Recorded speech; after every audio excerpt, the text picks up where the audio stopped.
Tout commence en 1911, dans le Nord-Pas-de-Calais. Auguste est mineur depuis son jeune âge. Il ne vient pas d'une famille très aisée, il n'a donc jamais pris de cours de dessin ni de cours de peinture.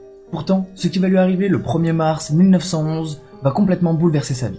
Auguste était en train de travailler dans la mine comme à son habitude, lorsqu'en passant dans un tunnel très sombre, il commence à entendre des voix.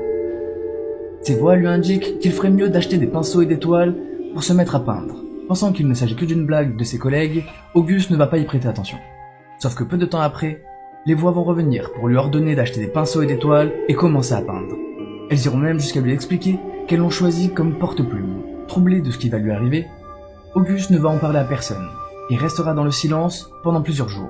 Sauf que les voix vont de nouveau se manifester. Elles vont clairement lui expliquer qu'il n'est pas fait pour être mineur, mais plutôt pour être un peintre reconnu et très célèbre.